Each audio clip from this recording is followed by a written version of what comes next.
seorang syekh. Lalu sekian waktu kemudian merapatlah seorang perempuan ke gurunya. Najmuddin Ayyub akhirnya memisahkan diri, pergi sejenak tapi menjaga jarak. Dia masih bisa mendengar obrolan seorang perempuan tersebut bersama syekhnya.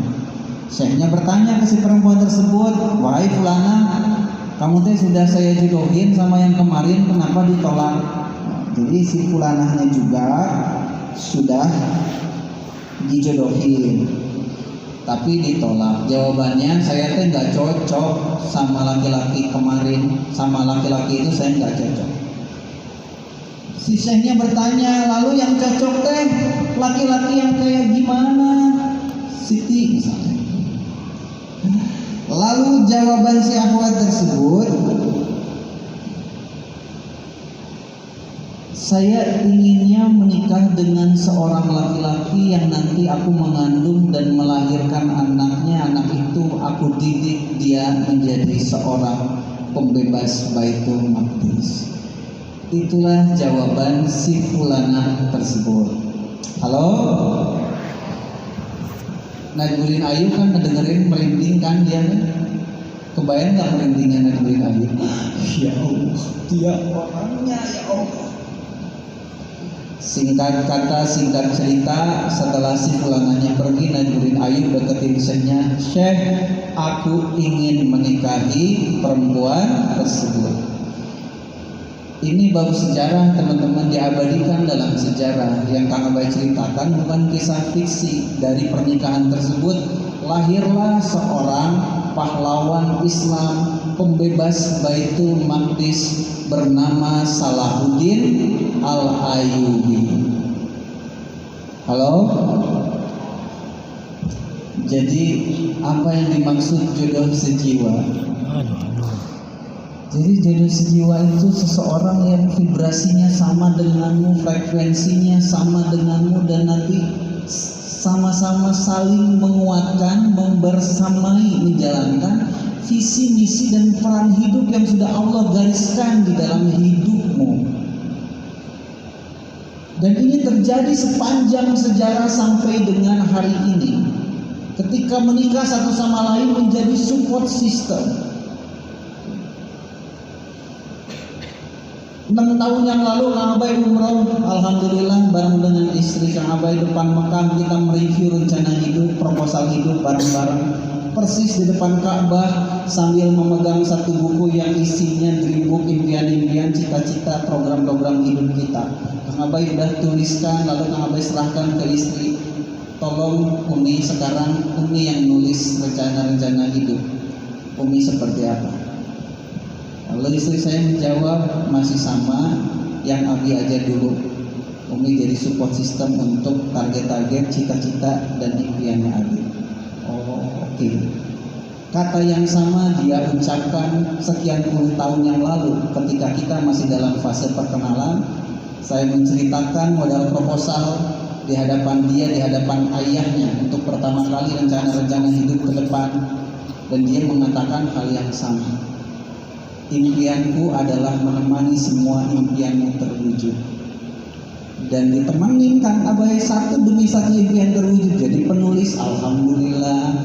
Jadi pencipta lagu religi, alhamdulillah. Jadi penyanyi lagu religi, alhamdulillah. Jadi pengusaha, alhamdulillah. Pas sebelum nikah belum satu pun peran hidup itu yang tercapai. 2018 istri saya tahu masih ada beberapa hal yang ingin saya kerjakan, dia masih menjadi support system. Sekarang sudah kebalikan. Saya meminta dia yang menulis, saya yang menjadi support system. Kita sudah punya visi misi peran hidup, berjuang di bidang kreativitas dalam menyebarkan syiar-syiar Islam. Kita sudah punya visi misi peran hidup yang spesifik. Kita ingin meraih ridho Allah lewat karya-karya kita. Tidak ada program aku, tetapi semuanya adalah program kita. Sama-sama menguatkan, sama-sama saling mendukung. Halo? Mau nggak teman-teman nanti nikah dengan seorang laki-laki, seorang perempuan yang sama-sama saling menguatkan? Jadi konsep jodoh sejiwa itu real adanya, diceritakan dalam sejarah. Tapi kan memang selalu perempuan yang menjadi support system. Saya ceritain 2 kisah sahabat saya. Saya kenal mereka sudah puluhan tahun. Ya. Yang satu istrinya seorang dosen, yang satu istrinya seorang peneliti PNS. Bagaimana kalau menjadi pernikahan yang sevisi, semisi, sevalue itu satu sama lain bisa menjadi support system. Satu waktu istri yang dosen dapat beasiswa S3 kuliah di Australia, dosen UIN Bandung. Yang satu PNS di Bandung dapat S2 di Jepang. Yang dapat beasiswa siapa? Istrinya. Sudah punya anak mereka. Suaminya sahabat Kak Abai dua-duanya sudah punya bisnis mereka yang berkembang di Indonesia. Tetapi karena meyakini kalau kuliahnya istriku di Jepang dan di Australia bukan program dia semata, tetapi program keluarga kita, maka sekarang saatnya aku yang jadi support system. Suaminya mendampingi, yang satu terbang ke Australia nemenin sampai lulus S3, yang satu terbang ke Jepang nemenin sampai lulus S2 di Jepang. Lalu gimana mereka di Jepang sama Australia berdampingi? Sama-sama dua-duanya jadi pekerja di restoran, sama-sama jadi tukang cuci piring. Di Indonesia punya bisnis, di sana mereka cuci piring.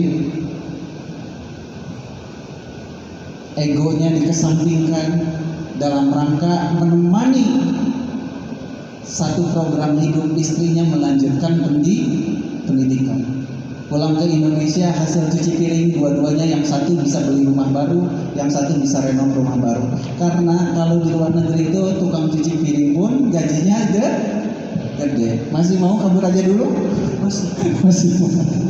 Ini kawan kisah nyata. Bagaimana pernikahan itu kalau apa? Sevisi, semisi, sevalue, seprogram, sefrekuensi, sevibrasi, bisa saling mendukung seperti itu. Lain ceritanya di saudara Kang Abai pengen lanjut ke luar negeri, dia sangat berprestasi sefulanannya. Suaminya tidak sefrekuensi, tidak sevibrasi, tidak sevisi, tidak semisi.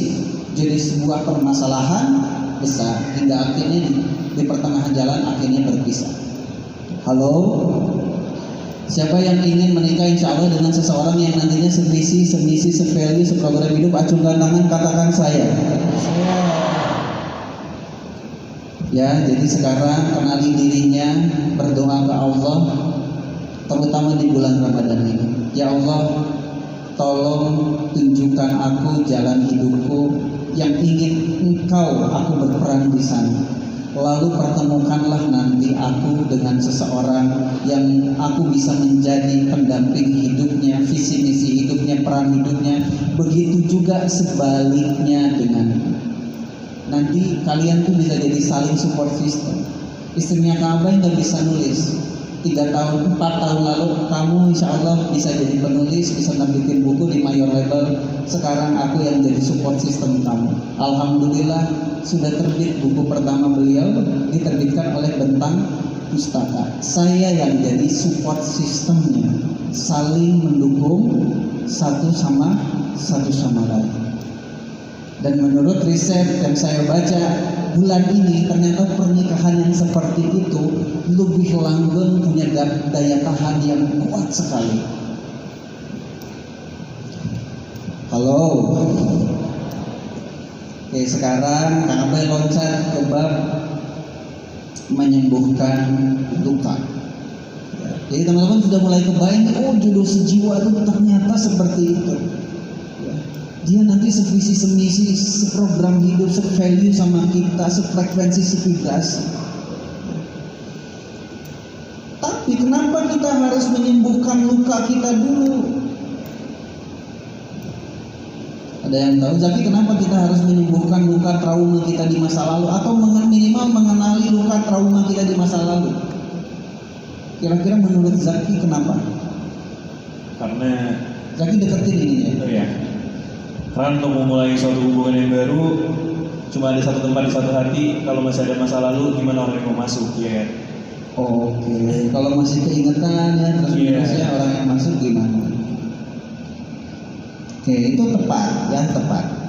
Tapi kita perdalam lagi bahwa di hati kita, di dalam hidup kita ternyata yang bisa meninggalkan luka bukan hanya seseorang yang pernah menyakiti dan meninggalkan kita.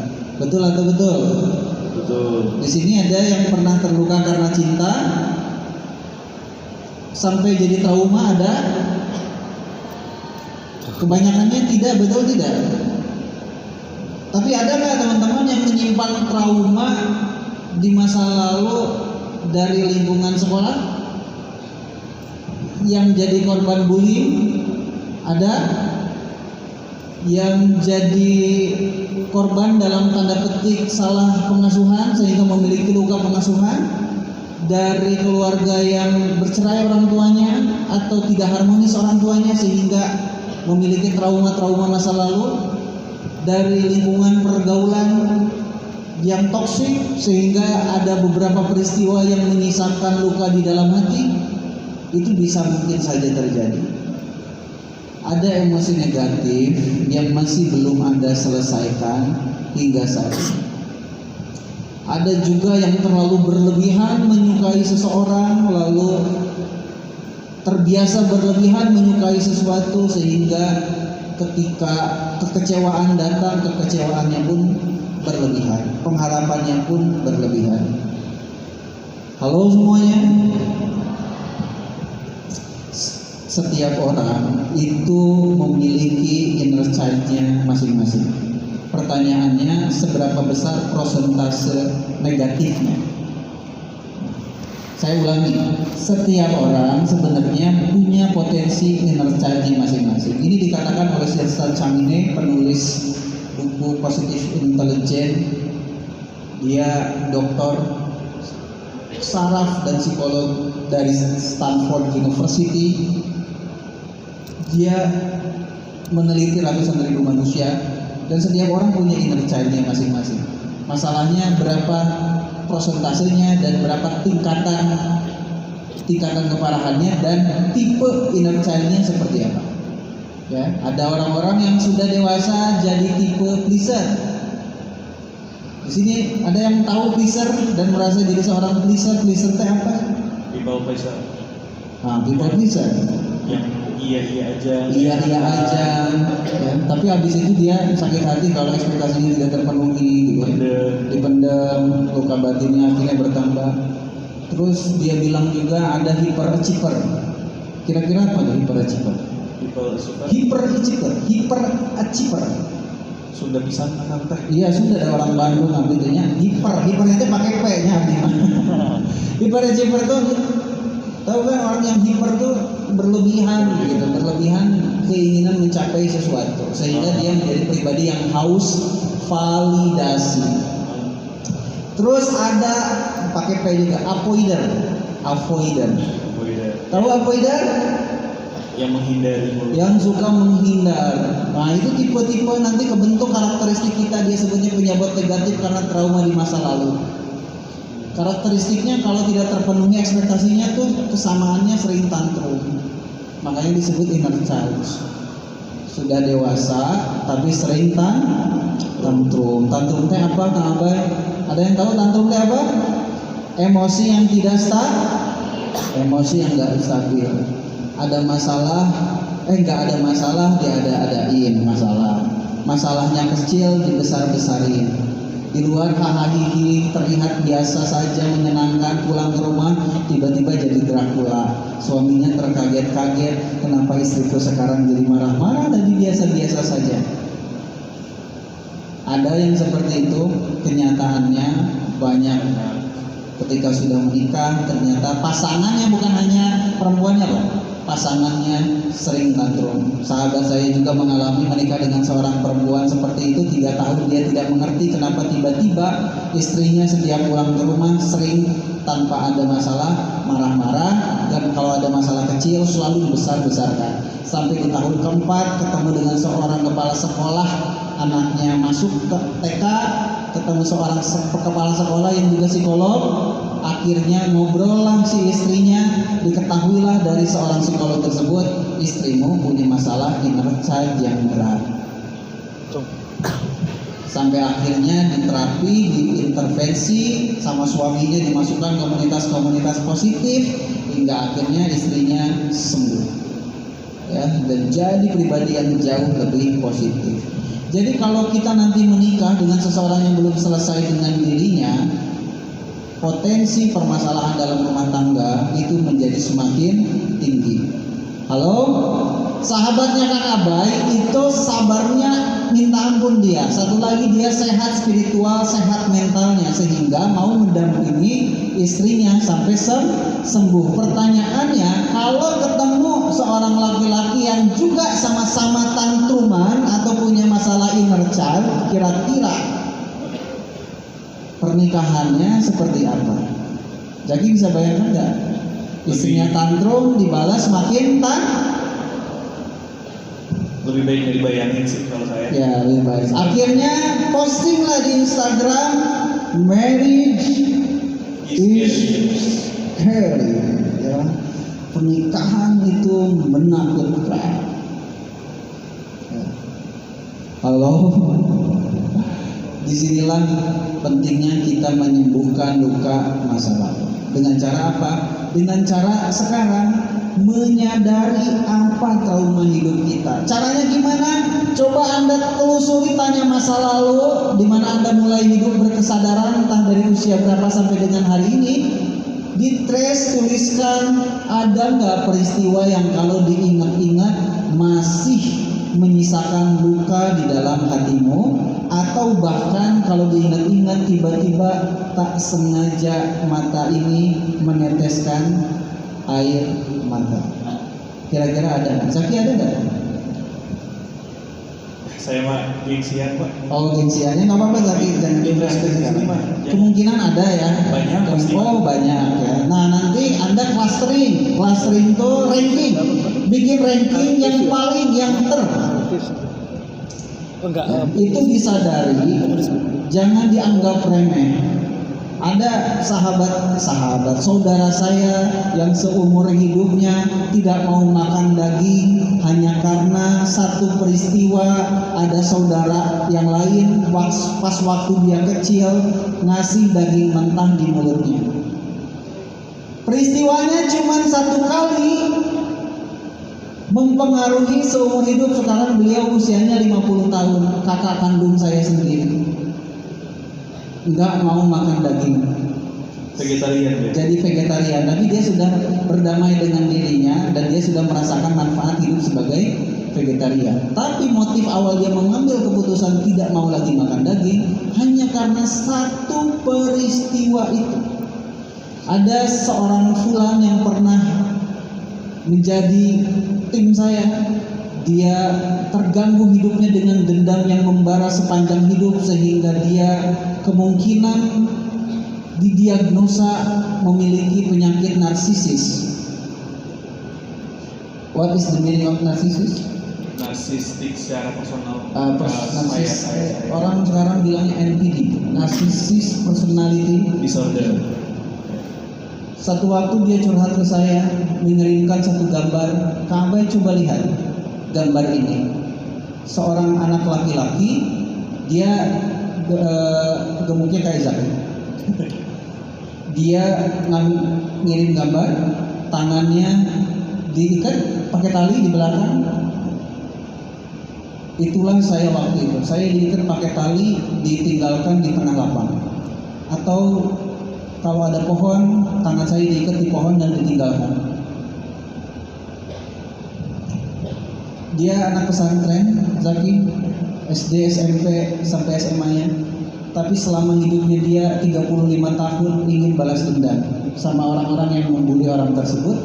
Dan yang kedua, dia sangat ingin membuktikan bahwa aku bisa sukses, supaya bisa membuktikan kepada orang-orang yang membuli tersebut.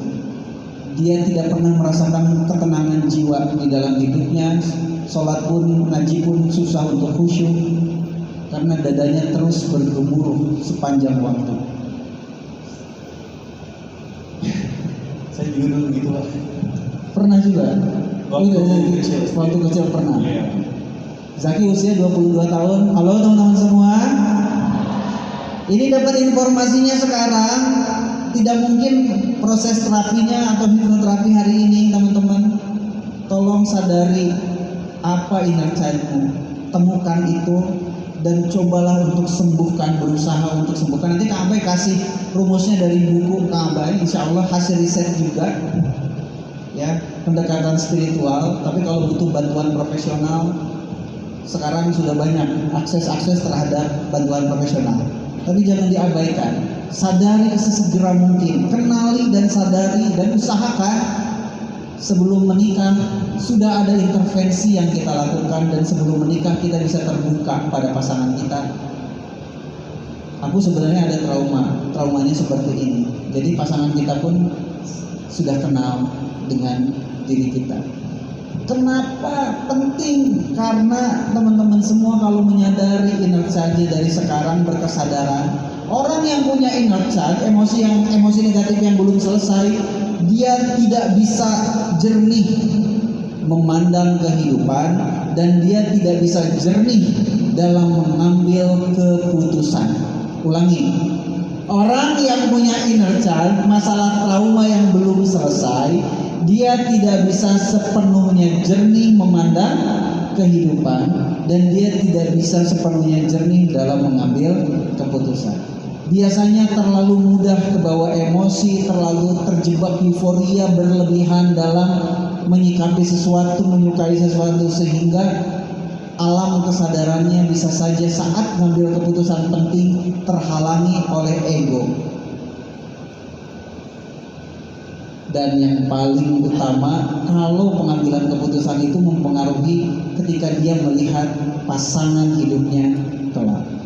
Seorang perempuan yang menyesal dalam tanda petik seumur hidupnya, merasa menyesal karena dia merasa salah pilih pasangan, karena dia pilih pasangannya pakai ego.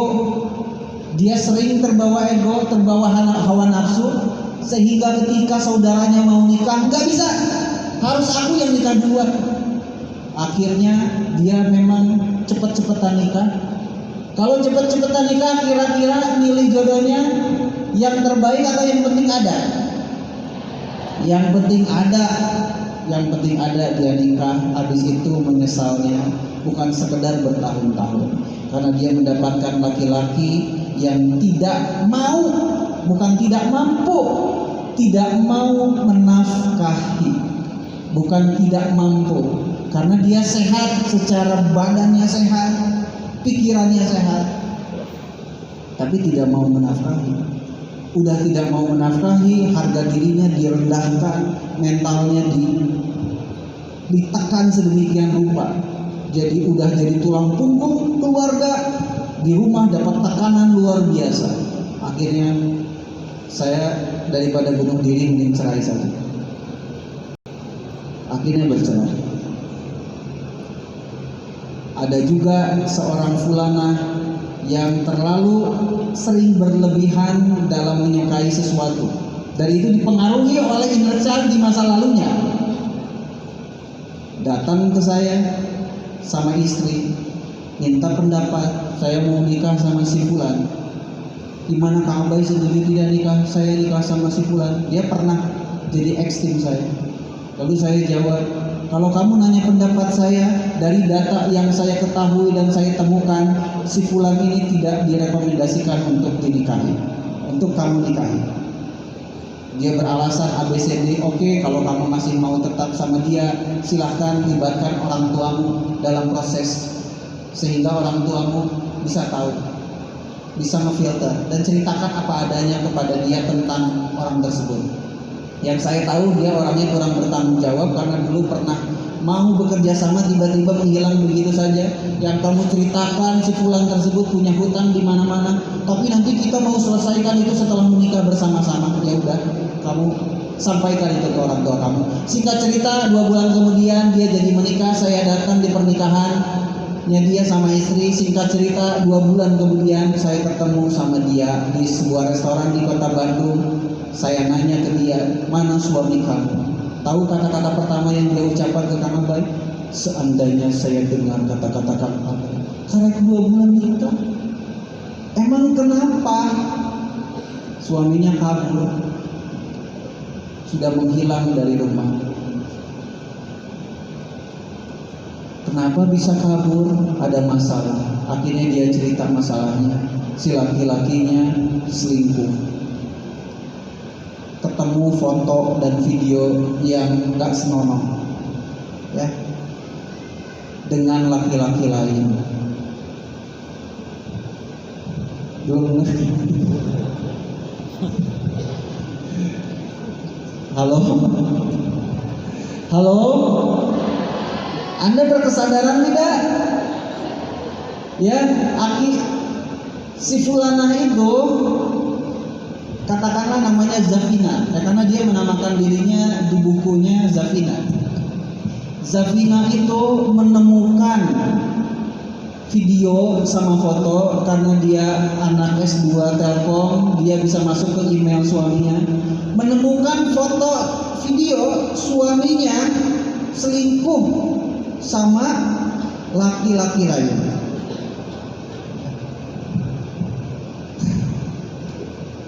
Serius teman-teman ya. Jadi dia menikah dengan seorang LGBT. Sampai ngarang, Anda googling sekarang atau nanti pulang, ada novel namanya Rahasia Zafina, ada di Wattpad. Itu kisah nyatanya dia.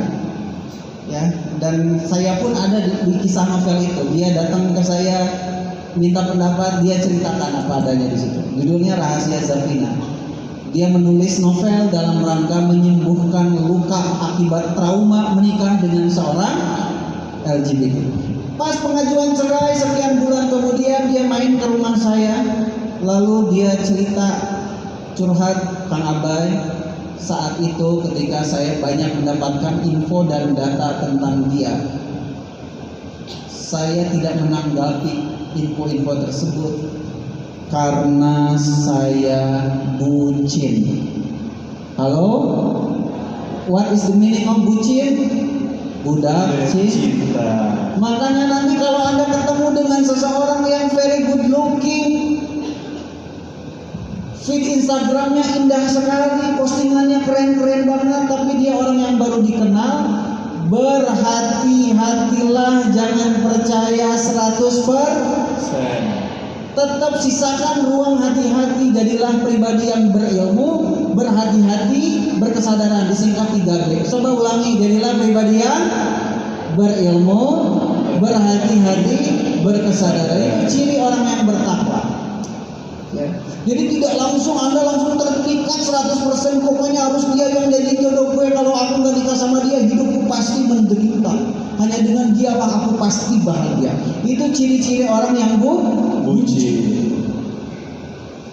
Seorang akhwat bucin banget sama seorang laki-laki lulusan Tarim. Tahu Tarim? Di mana itu Tarim itu? Nggak tahu saya itu Tarim. Dia keren gak lulusan Tarim Yaman? Terus ketemu pertama kalinya di Baitullah di Mekah, keren gak kira-kira? Keren banget. Terus mereka menikah. Anda mungkin pernah dengar kisahnya seorang selebgram. Ya.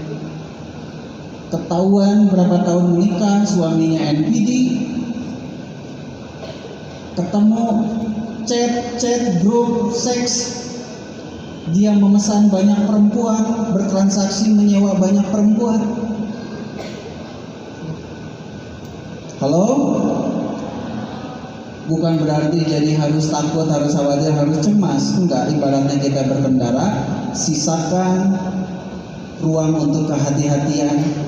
Makanya Kak Abai nulis buku Formula Ta'aruf 5.0, jemput jodohnya dengan akal dan kesadaran, maksimalkan proses kenal mengenal, libatkan Allah ya Allah. Jadi kitanya tidak berlebihan meletakkan perasaan dan pengharapan.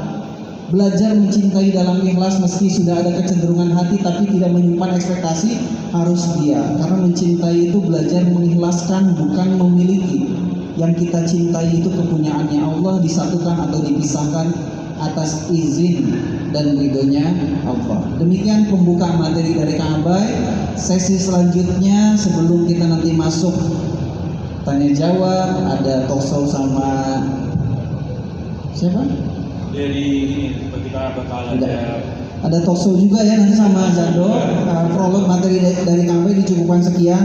Selanjutnya Kang Abai panggil dari pihak IZI untuk menyampaikan beberapa informasi. Waktu dan tempat dipersilakan. kita sambut di sini ada Pak Rizky Ahmad Fahmi.